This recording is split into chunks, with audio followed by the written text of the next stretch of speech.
Hello everybody, this is Stephen Howson, this is Full Time Devils, and this is a transfer review. The video where we go through all the Manchester United transfers in one easy to follow video so you can watch it and move on with your day. I'm outside the United Cafe today because it's a beautiful Manchester day and we needed to get out of the rain to talk about the transfers. So let's get straight into the first transfers then. The first one that we're going to talk about today is Bakayoko from Monaco. Now, this is another player that I actually thought was going to be going to Chelsea for the longest time. Reports have seemed to come out over the weekend and over the last few days that Manchester United might actually be in the hunt for Bakayoko. Now, this stacks up on a couple of levels. One, I do believe that we're in for a defensive midfielder and he definitely fits that bill. He's a very good player.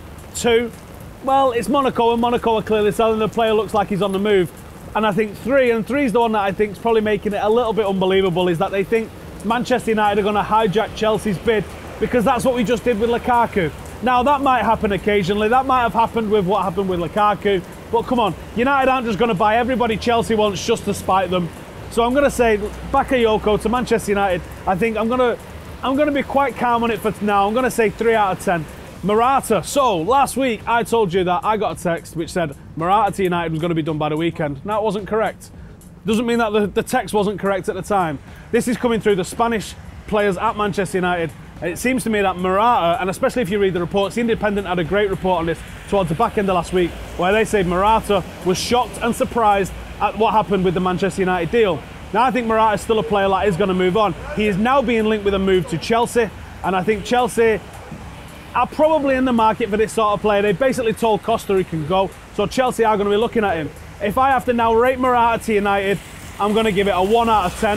I think there's a possibility we could bring somebody else in as a forward, because I said we need to replace Rooney as well as Ibrahimovic now.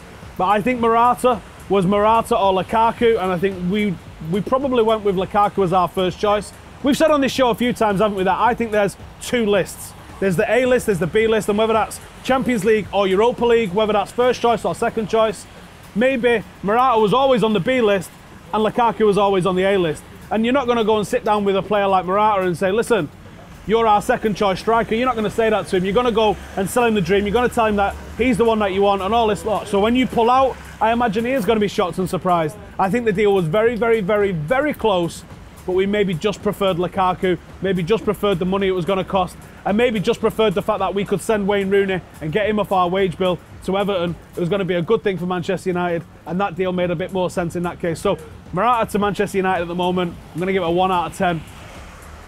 Even Perišić is playing transfer window muppetry 101 at the moment. All of the things that get all the giddy papers excited, liking posts, throwing out cryptic tweets, putting just little red discs on tweets on accounts that may or may not actually be his. This same account tweeted something similar when he signed for Inter Milan. So if it is a blag, it's a very long running blag, and fair play to someone who controls someone for that long. I think that's pretty spectacular. So this may or may not be even Perišić. His Instagram story, which is about the best thing you're going to see, it's got his face in it. He's talking about new beginnings and a picture of a plane and all that sort of stuff. The reports that we've been seeing is that Manchester United and Inter Milan were only a few million apart prior to Inter's needing to fulfill something for financial fair play. Now, they may have continued negotiating. Inter sorted out what they need to sort out to cover the books, but they may still want to sell Perišić to Manchester United, and Manchester United may still want to sign Perišić, so there may be a deal to be done there. I have no idea which way this is going to go, but I have to favour the more likely happening scenario rather than the less likely happening scenario, just because of all the talk that's been built up, and obviously Jose Mourinho's denial that he went and scouted him on international duty earlier on in the year. I think that kind of stacks up a little bit for me, as the manager himself or one of the coaches going scouting a player is one of the last things that we do before signing somebody. So I think this one's quite likely to happen. I'm going to give this a 7 out of 10. Nemanja Matic is the next name on the list, and although this is in the Star, this has been reported by several decent outlets as well, and they're saying that Matic fears his move to Manchester United could now be off. Why that could be off is, well, Manchester United stiffed Chelsea on the Lukaku thing, and I think Ed Woodward might have played an absolute blinder here. The card's super close to his chest. There wasn't really anybody talking about this apart from Jamie Jackson on the Full Time Devils end of season review, so go and check that one out. Jamie Jackson said Mourinho is obsessed with Lukaku and he would get him if he can get him. Obviously, we was in for him at the time, and clearly we managed to get him. And I think that Chelsea, feeling slighted by what's happened with Manchester United, stiffing them, are now going to try and stiff Manchester United in our pursuit for a defensive midfielder, and Matic being that kind of guy. So, is it off? I think it probably looks likely because I definitely believe Roman Abramovich is a spiteful kind of character, and I could see him definitely cutting his nose off to spite his face and not selling us someone, even though he needs to get him off the wage bill and get a transfer fee in if they sign Bakayoko. So I'm going to say Matic to United at the moment, looking a bit less likely than it has been recently. 5 out of 10. Fabinho. This one's dragging on a little bit now, isn't it? Though it looks like Fabinho definitely wants to leave Monaco, and there's also reports coming out saying that he definitely wants to leave Monaco. PSG are having bids rejected left, right and centre, and it seems like Manchester United are one of only a couple of other clubs that are in for him. Maybe that's because Manchester United is a name that sells papers, and that's why we're getting linked to him. But it does feel as if Fabinho is going to move, and there was also a talk a little bit earlier in the window that while we was in for Matic and we was in for Fabinho, that it wasn't a one or the other kind of thing, and it might have actually been both at the same time, with Fabinho maybe being someone that Mourinho's got his eye on to eventually replace Valencia. Also put some cover there for Valencia, and maybe even some cover at defensive midfield. As it stands at the moment, it doesn't feel like he's coming to Manchester United as a certainty, but the way Lukaku came out of nowhere, anything could happen. I'm going to give this one another 5 out of 10, I think.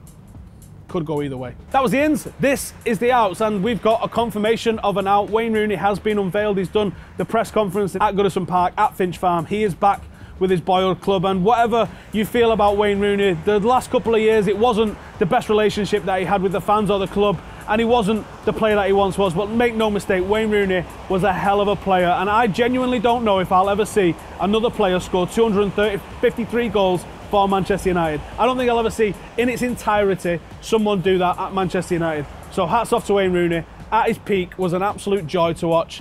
He is now an Everton player. How long that's going to exist around for? Will he retire at Everton? Those are questions I don't know the answer to, but I wish Wayne Rooney all the best of luck, apart from when he's playing Manchester United next season. Another confirmation that we've got for you is that Regan Poole has joined Northampton Town on a season-long loan. So good luck, Regan. Smash it. Take the opportunity of getting some first-team games, grow as a player, and hopefully put yourself in contention next season. All right, so we've had some players that are missing from the tour that no one's really seemed to talk about. Januzaj being a pretty big one for me, not on the tour. I'm assuming this is in relation to all the links linking him to Lyon and Real Sociedad, and completing his Moisey tribute tour. So I think that it's pretty much confirmation that Januzaj is going to be leaving Manchester United, but no one's talking about James Wilson. There's not even any rumours linking James Wilson anywhere. There was a little bit of a line from Rob Dawson this weekend that says that Matty Willock, who's not been included on the tour, could be going to Rangers, which is a little bit of a surprise.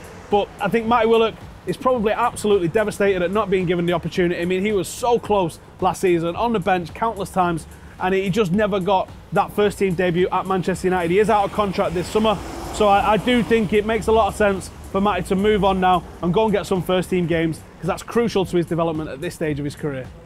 In the same report where Matty Willock's move to Rangers was mentioned, Borthwick-Jackson was also mentioned with a move to Leeds. Now that kind of hurts my heart a little bit. Big fan of Cam, like the lad, lovely lad, got completely screwed over by United and Wolves last season on his season-long loan down there at Wolves. There's talk of a permanent move. There's also talk that this could be a loan deal at Leeds United.